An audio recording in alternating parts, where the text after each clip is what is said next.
On the day that America got a new president, China announced sanctions on 28 officials from the outgoing Trump government, including the Secretary of State Mike Pompeo.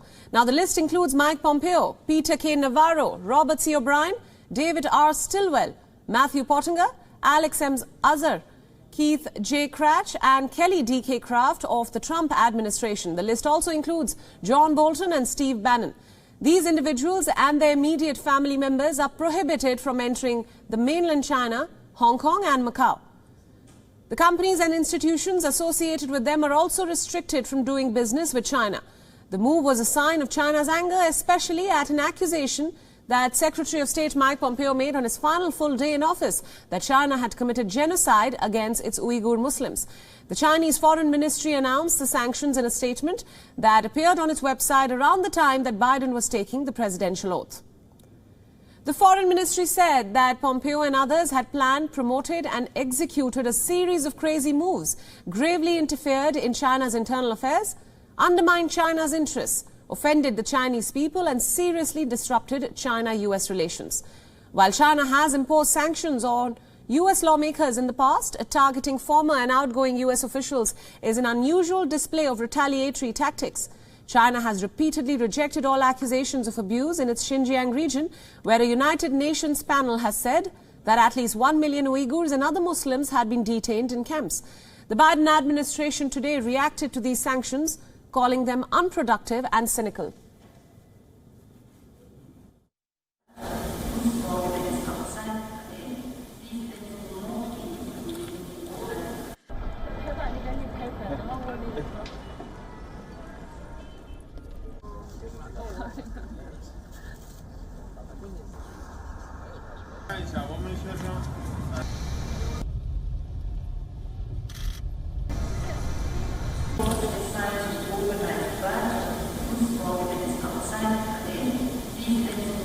Now, for more on this story, we have Varun Nikor, president of the AAPI Victory Fund, joining us for more from Arlington in Virginia. Welcome to WION, Varun.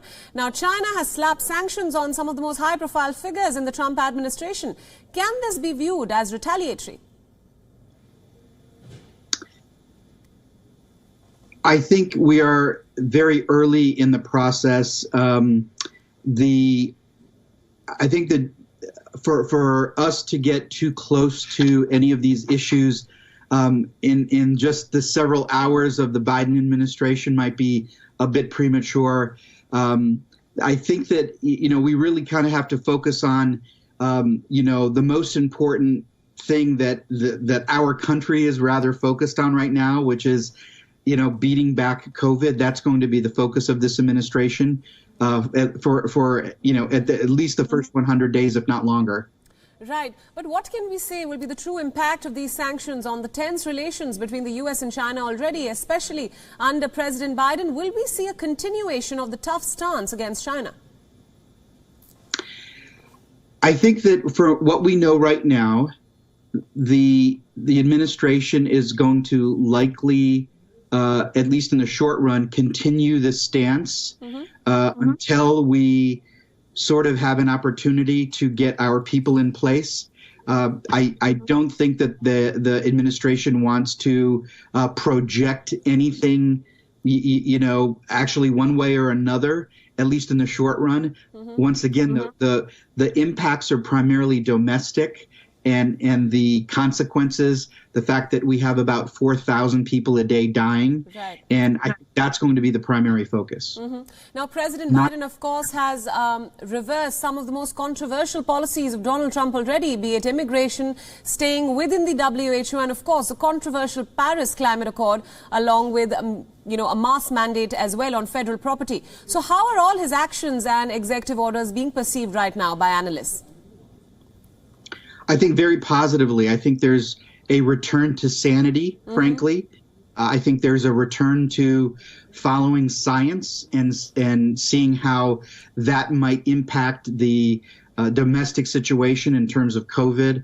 Once again, it's all about COVID. We can't have a return to a healthy economy and declining unemployment, declining poverty rates until we lick COVID first. Right. My final question, Varun. What will be the Biden-Harris administration's biggest challenges in the coming days, of course, with respect to the pandemic? I think getting the task force, the COVID task force in place, which is, once again, the number one priority. It is returning a lot of the sort of the science-based decisions as opposed to, pretending that the pandemic and COVID didn't exist, and the fact that it could, that Trump was saying that it's going to magically disappear.